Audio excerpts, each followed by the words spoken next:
Hi guys! For today's video ay pupunta kami sa isa sa mga dream destination namin ng asawa ko.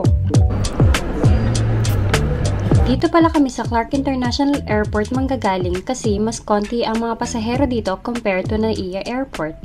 At pagkatapos nga ng mahigit 3 oras na biyahe, finally ay nasa South Korea na kami.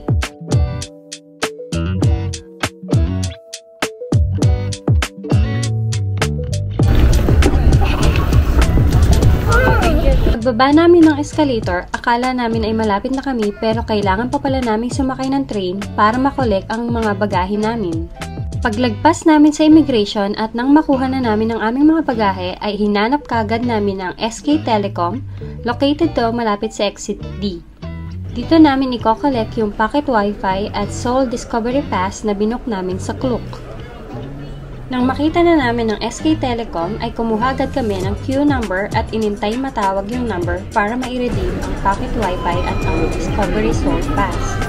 Pagkatapos ay hinanap na din namin yung KT para makolekt naman yung mga SIM card na binook namin sa Klook. May free siya na T-Money kaya dito na rin kami nag-book. Located naman ito malapit sa Mukkoku or Exit C. At eto na nga yung mga nakolekt namin na pocket wifi at Discovery Seoul Pass. Ito naman yung SIM at T-Money. T-Money pala yung ginagamit sa mga trains and bus sa Seoul. After dito, hinanap na namin yung RX train. Ito yung pinaka-fastest at cheapest way para makapunta sa Seoul. Paglapit namin sa ticketing booth ay tinulungan agad kami ni Ajuman na i-redeem yung ticket na binook din namin sa Klook. Sa mga machines dito, pwede na rin kayo dito bumili ng ticket kung hindi kayo nakapag-book sa Klook. At ayan, pumasok na nga kami agad sa train station para makapunta na kagad kami sa Seoul. Dito din pala dumadaan yung all-stop train, pero hindi ka naman mamamali ng sakay dahil hindi naman magbubukas yung pinto kung hindi RX train yung dumating. Eto pala yung schedule ng RX train. After ng ilang minutong paghihintay, dumating na rin yung RX train. Eto pala yung loob niya.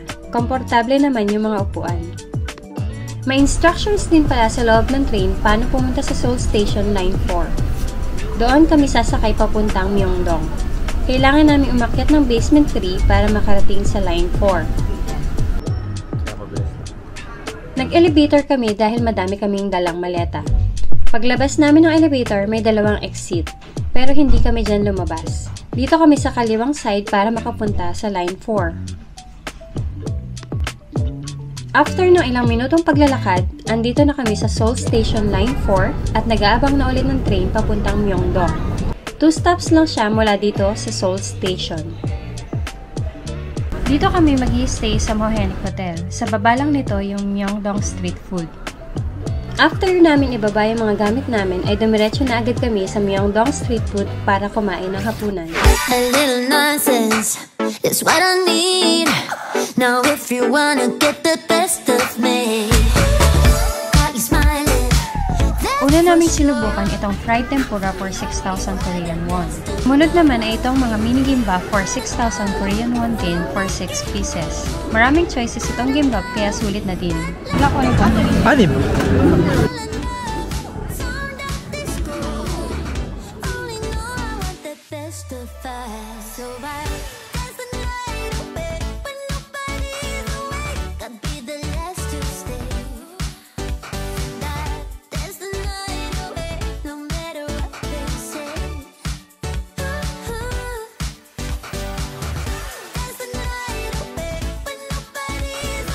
After dito ay trinay naman namin itong mga mini crablets for 6,000 Korean won. Mas masarap siya kapag merong sweet and spicy sauce. Nadaanan din namin itong noodles kaya bumili na din kami.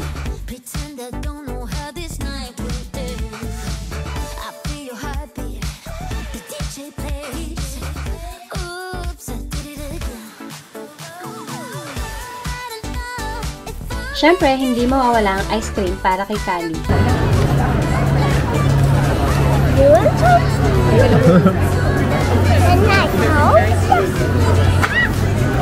At last na sinubukan namin itong flavored fried chicken.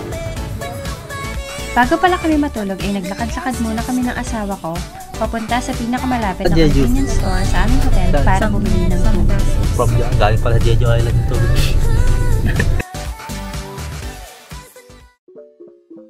Good morning guys! It is our second day here sa South Korea. And for today ay pupuntahan namin ang isa sa pinakasikat na shooting location ng Goblin at pagkatapos ay pupuntahan naman namin ang COEX Mall. Share ko lang pala yung hotel namin kasi sobrang ganda ng location niya. Pagbaba ng hotel ay katabi lang mismo nito yung exit 5 and 6 ng Myeongdong Station. Kung first time nyo magta-travel sa South Korea, we recommend na magstay kayo sa Myeongdong area. Sa ibaba ng aming hotel ay mayroong mabibilhan na sikat at masarap na breakfast. Kahit maaga pa ay marami nang pumipila dito. Ilan sa mga pinipilahan dito ay yung gimbap at sandwich. After namin mag-breakfast ay dumaan kami sa GS25 para bumili ng dalawa pang tea money. Nasa 3,000 to 5,000 Korean won ang isang tea money. After naming mag-purchase ng tea money ay sumakay na kami ng train papuntang Deoksugung Palace. Ang Deoksugung Palace ay located malapit sa may City Hall Station. Pagdating namin sa palace ay nagpicture lang kami sa may gate tapos dumiretso na kami dito sa may Stonewall Road. Kung napanood nyo din ang Goblin ay maalala nyo ang sikat na shooting location na ito.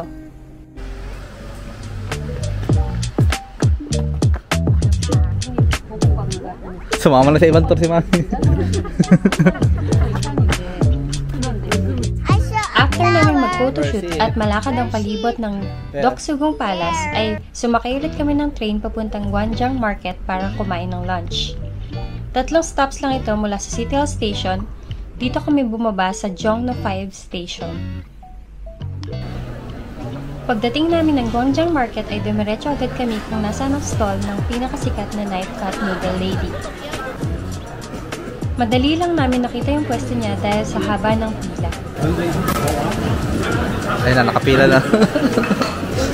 Mga 2 hours yung pila dyan.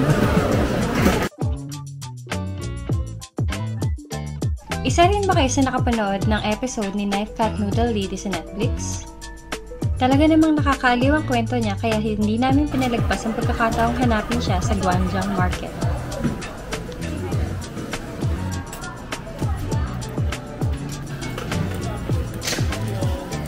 After namin kumain ng lunch ay sumakay ulit kami ng train papuntang COEX Mall. Dito naman makikita yung Starfield Library at COEX Aquarium. Una namin pinuntahan yung Starfield Library.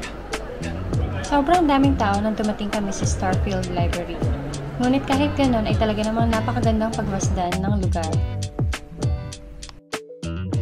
Sumunod naman namin pinuntahan ay ang COEX Aquarium. Isa ito sa mga attraction na pwede niyong puntahan gamit ang Discovery Soul Pass. 48 hours pala yung pinuha namin na pass. Sobrang sulit nitong Discover Soul Pass dahil madami kayong pwedeng mapuntahang mga attraction sa Seoul katulad nga nitong COEX Aquarium.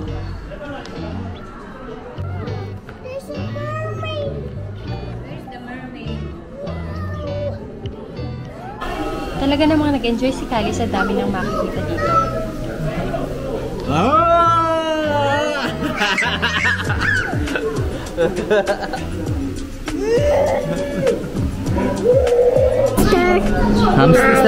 Can you run over here?